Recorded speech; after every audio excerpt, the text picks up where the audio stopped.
Après avoir vu ce qu'était la convergence simple d'une suite de fonctions, on va donner une définition de ce qu'on appelle la convergence uniforme d'une suite de fonctions. Le cadre est toujours le même, je prends i un intervalle de R et fn une suite de fonctions définie sur i à valeur dans le cas égale R ou C. On dit que la suite fn converge uniformément vers une fonction f qui va de i dans k, ce qu'on note fn tend vers f avec cvu pour convergence uniforme. Si pour tout n dans n, fn moins f est borné sur i, je n'ai pas précisé, mais de toute façon fn moins f est défini sur i, borné sur i, et si le sup pour x dans i des modules de fn de x moins f de x tend vers 0. Donc voilà la définition avec laquelle on va apprendre à manipuler un petit peu. Alors la première remarque, c'est que fn moins f est borné, ce qui veut dire qu'il existe une constante telle que pour tout x dans i, module de fn de x moins f de x est plus petit que cette constante. Ce qui veut dire que l'ensemble des modules de fn de x moins f de x pour x dans i est une partie non vide et majorée de R, et donc ça permet de donner un sens à ce sup. Si fn moins f n'était pas borné, on ne pourrait rien dire sur ce sup. Avec les quantificateurs, ça vous dit que quel que soit epsilon positif, le fait que le sup tende vers 0, il existe un n0 dans n, tel que pour tout n, le sup ait un sens et le sup est plus petit que epsilon. Sauf que dire que le sup du module de fn de x moins f de x moins 0 est plus petit que epsilon, alors le moins 0 il s'en va, ça me dit donc que ce sup, qui est une sup de quantité positive, donc cette valeur absolue extérieure s'en va, et donc le sup est plus petit que epsilon, ça veut dire que pour tout x dans i,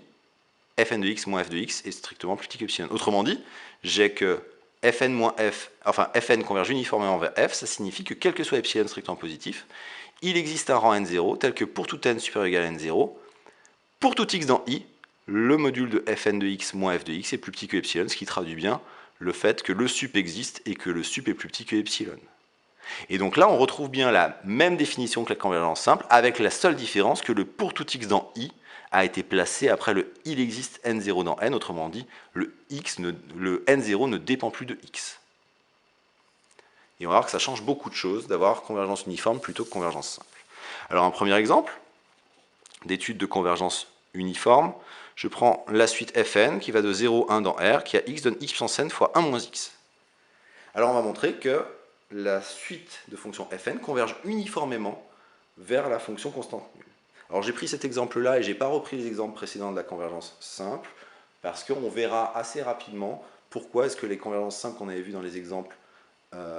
donnés juste après la définition de la convergence simple n'avaient aucune chance d'être une convergence uniforme. Là, ici, on va avoir convergence uniforme vers la fonction constante nulle. Donc il faut que je démontre que pour tout n, la fonction fn moins la fonction constante nulle, autrement dit que la fonction fn est bornée, et que le sup des modules de fn de x moins 0 tend vers 0. Donc pour tout n dans n étoile et pour tout x dans 0, 1, x puissance n fois 1 moins x, ça c'est positif parce que c'est un produit de deux nombres positifs, x est plus petit que 1, x puissance n est positif, et c'est plus petit que 1 parce que x puissance n est plus petit que 1 et 1 moins x est plus petit que 1. Donc fn moins la fonction constante nulle est bornée. Et maintenant il faut que je cherche le sup du module de fn moins la fonction constante nulle sur l'intervalle 0, 1. Alors une façon de faire, qui sera souvent longue, donc on va souvent essayer de l'éviter, mais qui marche, c'est d'étudier comment se comporte la fonction fn moins f, en l'occurrence ici fn moins la fonction constante nulle, sur l'intervalle 0, 1, et donc d'étudier ses variations. Donc là j'ai une fonction qui est gentiment polynomiale, donc on va pouvoir calculer sa dérivée. Pour tout x dans 0, 1, fn' de x, je dérive ça comme un produit, j'ai n fois x puissance n moins 1 fois 1 moins x, plus x puissance n fois moins 1, donc moins x puissance n. Je veux le signe d'une dérivée, donc je factorise au maximum, donc je factorise par x puissance n moins 1 fois n 1 moins x, ce qui fait x puissance n moins 1 fois n moins n plus 1 fois x. X puissance n moins 1 est positif sur 0, 1, donc le signe va dépendre du signe de n moins n plus 1 x. N moins n plus 1 x, c'est une expression du premier degré en x qui s'annule en n sur n plus 1. Donc le tableau de signes de fn', je l'obtiens facilement avec le 0 en n sur n plus 1, plus, moins. Donc la fonction fn, elle est croissante puis décroissante. Il se trouve qu'en 0, elle vaut 0, et qu'en 1, elle vaut 0. Donc elle est croissante depuis 0, puis décroissante jusqu'à 0, ce qui veut dire que pour tout x entre 0 et 1, fn de x est coincé entre 0 et fn de n sur n plus 1. Mais donc le sup des modules de fn de x pour x entre 0 et 1, la valeur absolue de fn de x pour x entre 0 et 1, elle part de 0, elle augmente, puis elle diminue, puisque fn de x est toujours positif. Donc le sup est en fait ici un maximum atteint en n sur n plus 1. Je remplace x par n sur n plus 1 et j'obtiens n sur n plus 1 puissance n fois 1 moins n sur n plus 1. Alors 1 moins n sur n plus 1, c'est 1 sur n plus 1. Et le n sur n plus 1 puissance n, pour en trouver la limite, j'ai une expression variable puissance variable, je vais repasser en forme exponentielle. Et pour bien voir la forme exponentielle, le n sur n plus 1, je vais l'écrire n plus 1 sur n plus 1 moins 1 sur n plus 1, c'est-à-dire 1 moins 1 sur n plus 1. Donc je repasse en forme exponentielle, 1 moins 1 sur n plus 1 puissance n, c'est l'exponentielle de n fois log de 1 moins 1 sur n plus 1. Si je cherche la limite quand n tend à l'infini, là j'ai plus l'infini fois 0, j'ai une forme indéterminée que je lève en utilisant l'équivalent usuel de log de 1 plus u quand u tend vers 0,